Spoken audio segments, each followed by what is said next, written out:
Hello ladies and gentlemen, welcome to ThisAbility, the show where we highlight abilities instead of disabilities. My name is Wout van der Laar and together with my co-host Jules van Stiphout, I will guide you through our journey of today's show. Let's go! Abby will take us on a sailing adventure. Niall gives a cooking class for dummies.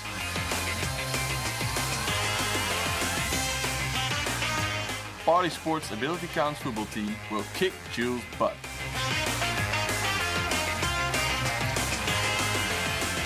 Great things are coming up, as you can see. For today's show, we also have some guests live in the studio. Abby Harris from ThisAbility, Rob Amy from Party Sports Ability Counts. Thank you for being with us in the show. How are you feeling?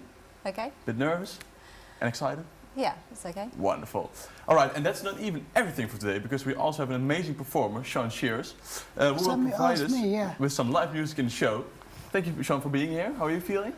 Great, I'm excited as well, so let's start today's show. I've just read your auto cue. Yeah, so let's start today's show. Abby, we're starting with you, because you went with Jules on a sailing adventure, kind of? Yes. How did the day go? Because it was a sunny Sunday. It was a glorious day for it, some sun, enough wind to sail by, but not too much. I think if we'd had any more, Jules might have been losing his breakfast. He didn't seem to be that happy on the boat. Because I heard he was in an emergency boat and he got kind of sick. Yeah, I don't think he was feeling that great when we had a little chat when we were out on the water. Okay. But actually, when he was sailing, it was better, I think. Yeah. Okay. Wonderful. And because it was also a very hot day, did you guys have to put on sunscreen and stuff? Oh well. Everybody that goes sailing normally makes sure they're sort of dressed right for the weather, they're prepared. I'm not sure all you guys were, some of them said they got a bit red afterwards. Well, we're going to take a look right now on how the day went and how the filming crew went, so let's have a look.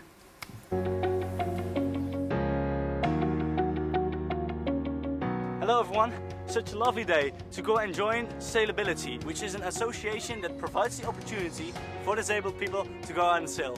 Let's go and join them.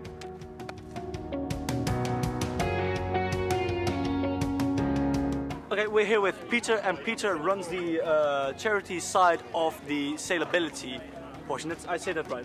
That's right. Okay. Once a week on a Friday, we take out disabled groups like Dorset Blind, ME groups, MS groups. But they don't participate in the sailing, I guess. Same as here, but they come as a group, but just once, maybe or twice a year. We like people, especially people who maybe don't in the week because of disability see many people, to come out and sit on the boat with 5 other people and have a conversation and communicate. Like one girl in your group we are talking to today, she's called Abby. Abby? How long has Abby been here? Oh, I don't know. Abby's been here longer than I've been here, which is about 4 years. Oh wow. She's also rated as a crew member, so she can crew the boat, not just that. Oh, that's awesome. She's also part of our racing team, and today Abby has just agreed to become a member of our management committee. Ah, okay, that's amazing, that's awesome.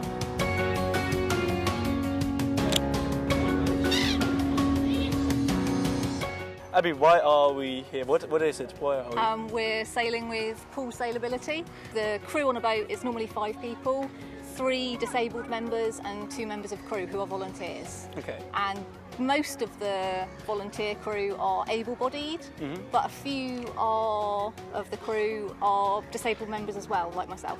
Can you explain to me and to the viewers exactly what it is you have? Okay, well I have a big long list, but the main things are I have ME, which is also known as chronic fatigue syndrome, and I have fibromyalgia, and that means basically that I start off in the morning feeling probably like you after a really bad night out. Okay. But that for me is the good level. Something sugary or something caffeine-y will give me a little bit boost so I can keep going a little bit longer, but I'm still going to crash and probably worse than if I'd listened to my body and rested. Ah, okay. Yeah, it has the same effect on me, so yeah. I think we should probably head to the boat then. Yeah, let's go.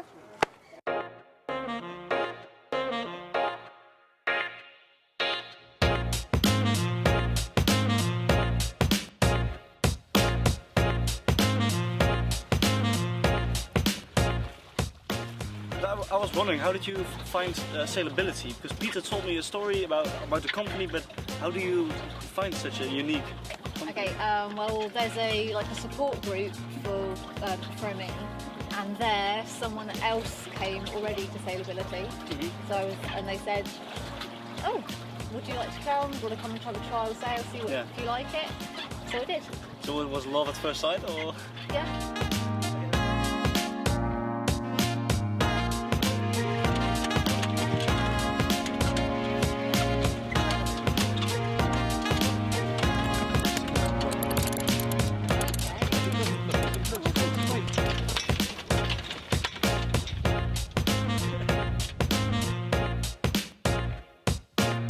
The great thing about Sailability is you can come along and you can, and we do have members who will come along and just chill out, sit for the duration, just enjoy being out with people on the water. Yeah, I can understand. In the quiet. But you prefer probably more active position? Yeah, I do. I would rather do as much as I can while I'm out and not be able to do a single thing afterwards.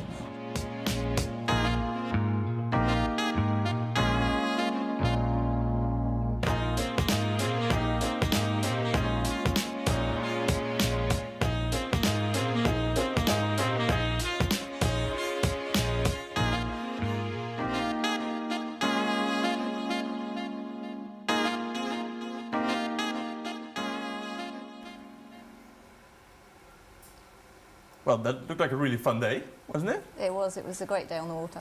Can you kind of get us through how the day went from the way you started and when you ended? So we arrive, sign in, leave an emergency contact number just in case anything happens while you're out there. Get sorted out, get kitted up with life jackets and things like that. We got your guys kitted up as well. Yeah. And go get the boat ready, put things like the cushions out, makes it a bit more comfortable for when you're sailing. And then the safety boat goes out first. When it's out and ready on the water, we take the boats out, get out under engine, get the sails up as soon as possible because everybody prefers it. The moment the engines go off, the noise, the smell, it all stops and you're just sailing and there's nothing else to hear but the water and the sails flapping. Okay. And then we sailed out. We were sailing in the general direction of Brownsea that day. Okay. Brownsea Island, and we sailed towards Brownsea Island, and then when they sort of get to a point in the time where you think, right, we've got to turn around now, turned around and put our spinnakers up, the colourful sails that you saw, and sail back.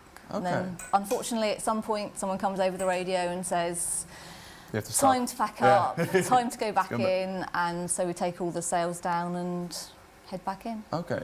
And still, because there was an emergency boat going with you? Yes. Are there always emergency boats when you go out sailing, or was it just for Jules and the crew? No, we have our own safety boat, crewed by our own volunteers, and it goes out. It means that if somebody perhaps feels poorly when they're out, they could be transferred to the safety boat and brought back in. Or if one of the boats gets into difficulties, maybe running aground, because we can run out of water sometimes in Poole Harbour, they can be towed off the mud by the safety boat as well. Okay. And we heard you saying that when after a day of full sailing that you feel like we feel the hangover, like I probably feel after a night of binge drinking. How did you feel the day after the sailing adventure? Actually, that's how I start the day. It goes downhill, but it's it's somebody else pretty much does everything for me. If I need it, my mum will wash my hair in the shower, help me get dressed, or if it's really bad, then I won't be getting dressed that day, and I won't be doing anything much really except for crashing on the sofa. No better day to spend a day, is there really, than just crashing on the sofa? Well, it can be frustrating because sometimes your mind's not as exhausted as your body, and you want to be doing something. You really had to recover from you haven't got the body to do it with. Yeah. Well, thank you, Abby, so much for being here, and I wish you all the best in the future with the Sailability crew. So we have to move on to the next segment, because for our next segment, Jules went cooking with Niall. Niall unfortunately couldn't be here today in our studio, but they both had a wonderful day. Niall has Asperger's, so he needs kind of clarity, but Jules and him had a really fun day. In the morning they went grocery shopping to make a delicious chili con carne, because Niall is, his passion is cooking. That's where he gets a lot of energy from. Just so they really had a wonderful day all together. Jules is a bit clumsy in the kitchen, so yeah, we had some really fun shots. So right now we're going to take a look at how Jules went cooking with Niall. Today we are at Bournemouth University's student village. I'm meeting up with Niall and I've brought these groceries because he is going to teach me how to cook a proper meal. Let's go and meet him.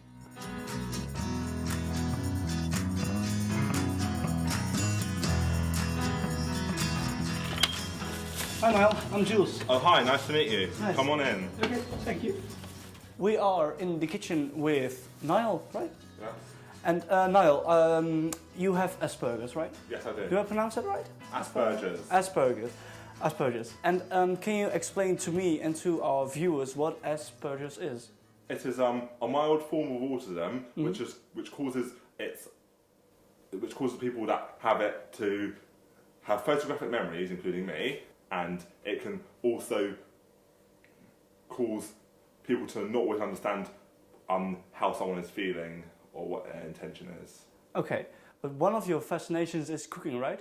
It certainly is. So I brought these groceries and we are gonna cook Chili con carne. chili con carne, which is one of your favorites, right? Yes, it is. Okay, before we're gonna cook, I have a little surprise for you, so we're gonna change over, okay? Yes. Let's high five. Okay, Niall, what are the steps in cooking chili con carne? First, we need to chop the onions. Okay. And garlic and peppers and saute them.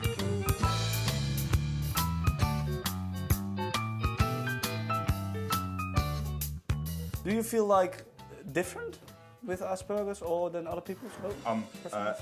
Yes and no. Okay, can you just elaborate on that?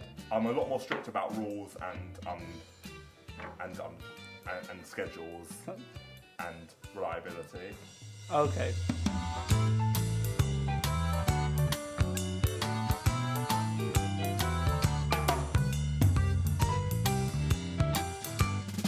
It's hard when fellow team members of mine are doing something considerably contrary to the rules. Okay.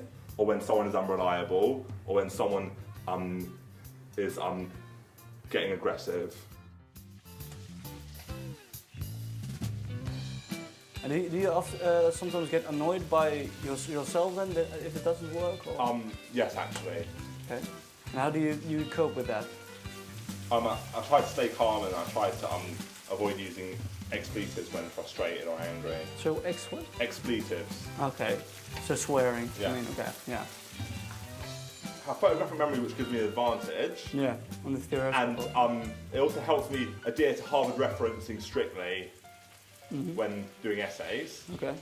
So do you feel like it has more advantages than disadvantages or otherwise? More advantages than disadvantages. Okay.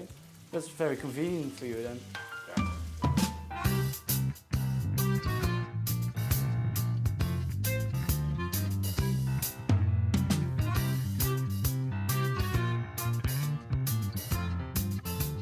But do you as well go out and such? In clubbing? Yes, I do. Yeah. How often? Up to once every 2 weeks. Do you also like participate in the flirting with the girls or? I'm talking to someone lately, but I'm not telling you who it is, of course. We'll keep it at a top secret. I've faced some rejections in the past throughout university. Okay. So how did you like dinner? I really liked it. It was delicious. Yeah, not too spicy, not too bland. It was a pleasure to cooking with you. You're welcome. Thank you, Niall. You're welcome.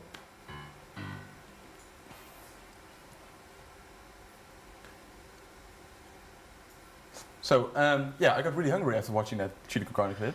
Yeah. You guys me do as too, well, yeah. right? Yeah. Yeah. So I would say go for a quick snack and then we go into the commercial break and then we'll be right back with you guys. Hang on to us.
Hello guys, welcome back to the studio.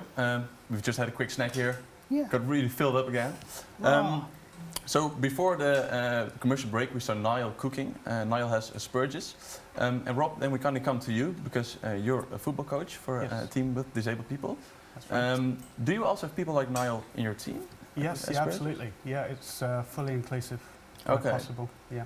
Because and how do you cope with that? Because Niall told us that he needs a little bit of clarity. I think the key to ability counts football is you've got to know your players first. Yeah.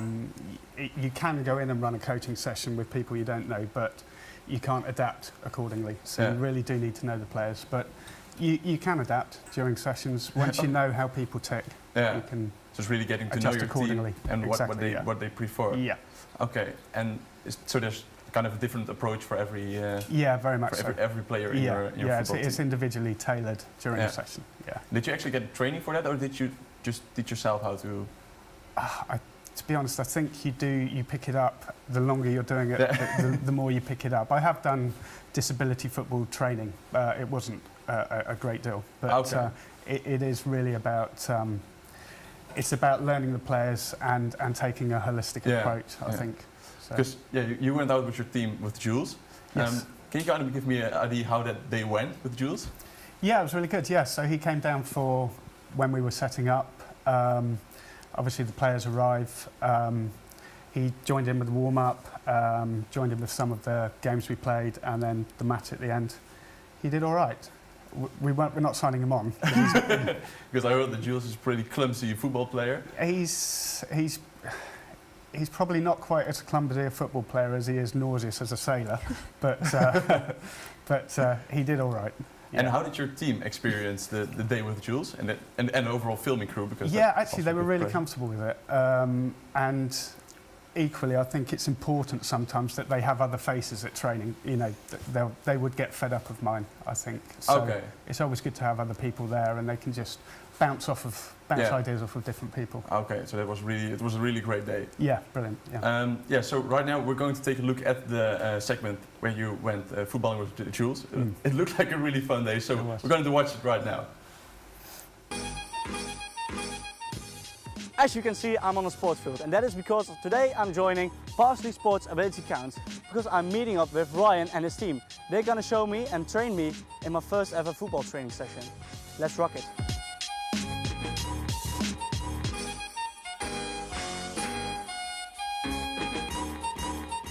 So, Ryan, where are we?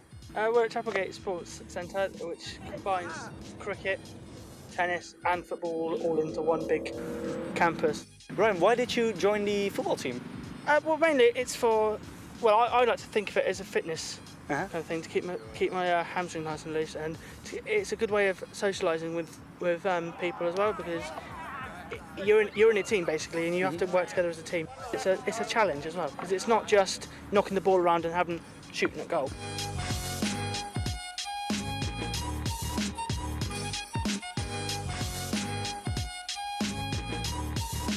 Would you like me joining the football training today?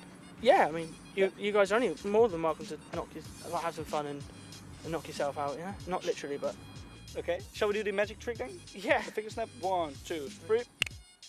Shall we go to Coach Rob and join the training? Yes, let's go. Let's walk off. Not quite managed yet.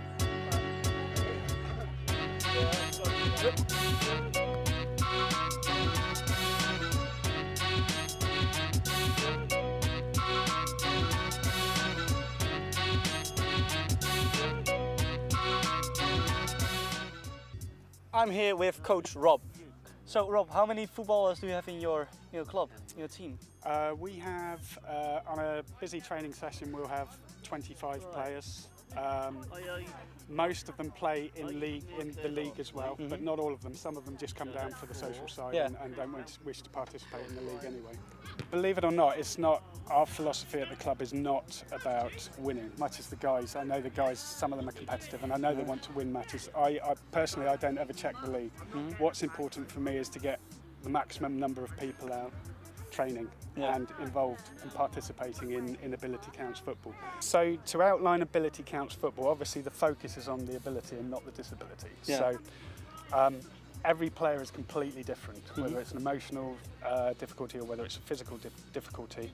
There may be times when, when you have to be realistic and say, this is as much as we can do.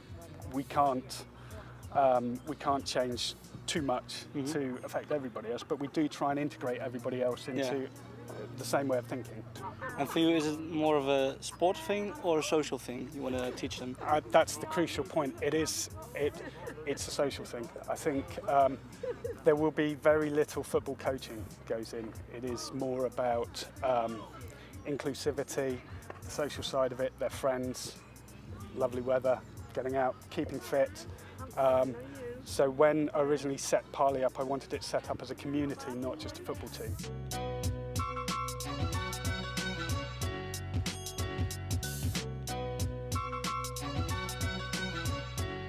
Brian, how did the training go?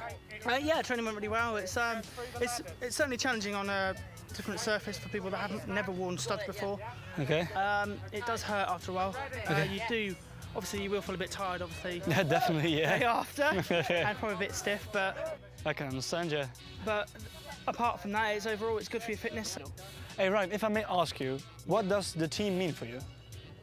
The team mean for me, basically, they're like my family, You treat your friends like your family, so as a team, we've gotten stronger as a team, we've got a good, strong team bond. Yeah, okay, there's some banter as well, chucked in there, as there is everywhere these days. But basically, come down here, meet the guys, meet the team, get used to playing football if you've never played football before, and just come down and have some fun.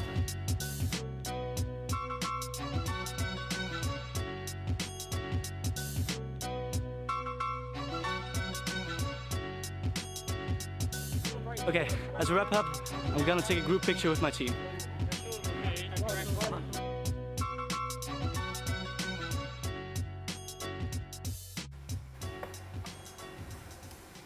Well, Rob, that looked like a really fun day. Yeah, it was great fun. really nice. Yeah. I heard a really nice quote about inclusivity. Can you elaborate a bit more on that? Yeah, I think like a lot of disability sport, inclusion is a buzzword these days, but where we can, we will integrate everybody. Yeah. There will be the odd boundary. It's more maybe a physical boundary rather than an emotional one, but we do try to include everybody. It's really important that everybody feels a part of it. Like one big family united with each other. Yeah. Because you've been training this team for quite a long time. What's the best experience that you had with them? Oh gosh, they just keep coming. I think when we first started in the league, when even this weekend just gone, we've just played in the Inclusion Cup. Okay. So we put out our first all-girls team as well. That's a pretty momentous day for them as well. Yeah. But training is always there's very rarely highlights. It's always just great fun. It's always always fun when you're playing with them. Yeah. And did they like Jules as well? Or did they reflect on that after Jules left? No, I think he got on all right with them, actually. Yeah, really? I did have a few comments afterwards, I think they did like him. I can't tell him because his head would get big, but yeah, they like Jules. They like Jules? Yeah. So you would say they would like to do it again sometime else? Yeah, you will always be welcome. Really? Yeah. Oh, well, I would like to thank you for spending a day with Jules and overall the football team. I think it's great what you've done and what you are doing for these people. So I would say, Rob, thank you very much. Pleasure. Keep up the good work that you're doing. So next in the studio we have Sean Shears with us. Hey. Welcome to the show, Sean. So you're a professional musician. Well, yeah, if you want to call me that. Did you just say professional musician? Yeah, I have got, how many albums on? This is Tim, by the way, he's my guitarist. Tim Brownsea to link him with a sail in there, and he can't play football to link him with a football. But I have got about 4 EPs on iTunes at the moment, and we're heading to Edinburgh this year. We're touring up in Edinburgh, we're doing a few festivals in Southampton, and we want to tour around Europe. We went all the way to Amsterdam, and the gig fell through, and a lot of people were very disappointed. Okay. Well, my cat was at home, and I just, Take care of that. Yeah, but no, we really, that's me pretty much. So yeah. And because you told us that you were touring a lot. Can you tell me some crazy stories that you've witnessed? Basically, I've written a song called Wheelchair Sex. So me and Tim, we had our first gig together and last year, and it was a very nice small pub. And I said, who wants some wheelchair sex? And everybody just stopped. And then also that song's got me into a lot of trouble because I caused a stage invasion when Tim wasn't with me, of one person. But I'm still claiming that, I'm still having that. So I mean, anything else you want to ask? I mean, you know, I'm cool. I mean, I'm not really a sailor. I get a bit, seasick. Plus, to be honest, I just want to hang out on your boat and just play harmonica all the time, and just drink whiskey, and just wouldn't really get involved as much. I think that would be a great trip if we all go. Yeah, I'd be a great assistant manager. I could kick them all into line. Look what I've done to Tim. Yeah. So yeah. But I was wondering, because you're in a wheelchair, of course. So if you get to those big, if you go touring or you go to concerts, if you have to perform, how is it with the accessibility with your wheelchair? That's a very interesting point. Basically, it's quite awkward because it's not awkward because I have like PAs and I have people like Tim that sort of come on board and go, oh, your songwriting's really good. Can I get involved? And they help me get on stage. But a lot of these big venues, you know, that you want to talk about, say the Albert Hall.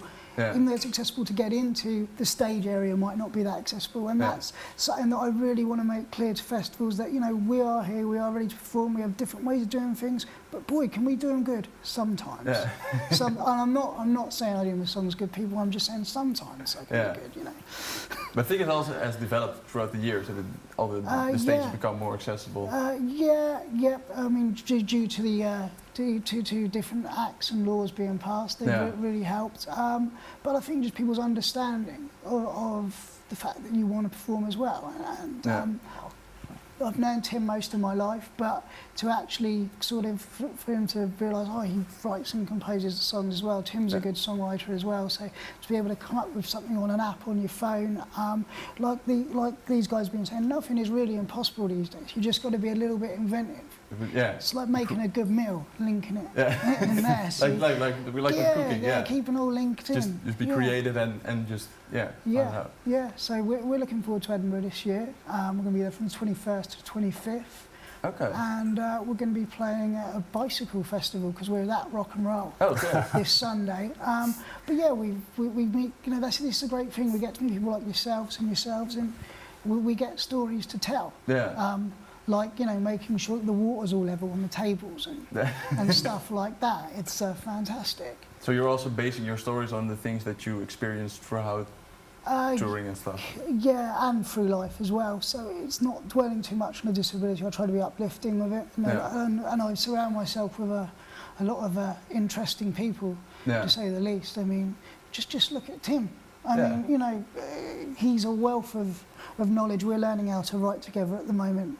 We're having therapy sessions, like couple therapy, but I think we're getting there. We're getting there slowly.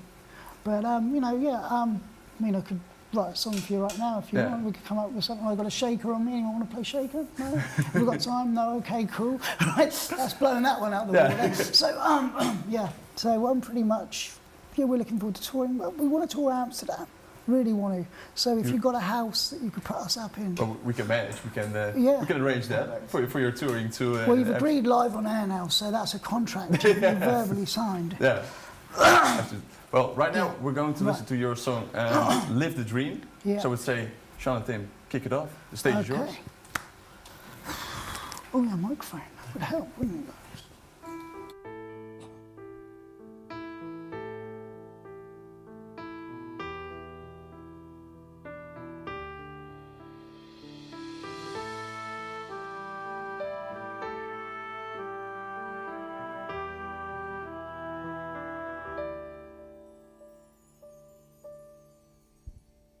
Somebody freeze, the frame press, pause, then play, look at what's lost and regain, being down low, don't feel so good at all, when you're up there on the pedestal, you've touched the wrong nerve now, let it go, you've seen real me, so now turn away, but you want me.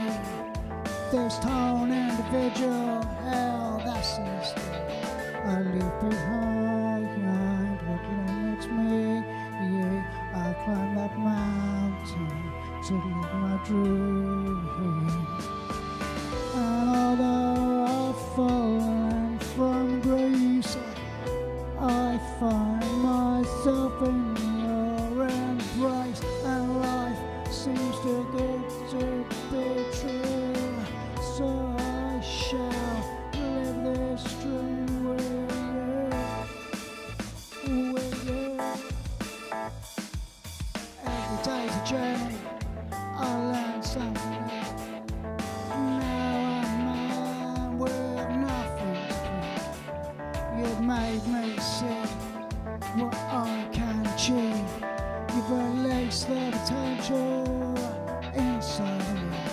Now I've touched the raw nerve ends. Now I see this twisted design that makes us complete.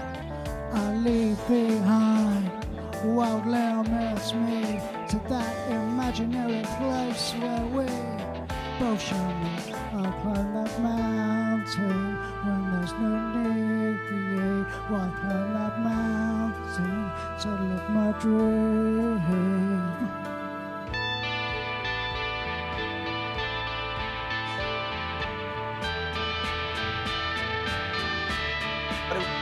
Sailing, we see people playing football, we see people cooking. It was a great show. We've learned that if you follow your passion, just turn your disability and an ability, you can do everything. I would like to thank our wonderful guests. I would thank the audience for staying with us. And I hope you guys have a wonderful day and keep on going. Thank you for watching.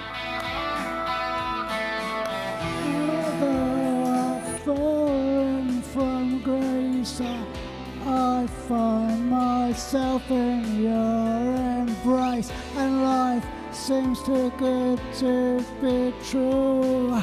So I shall live this dream with you.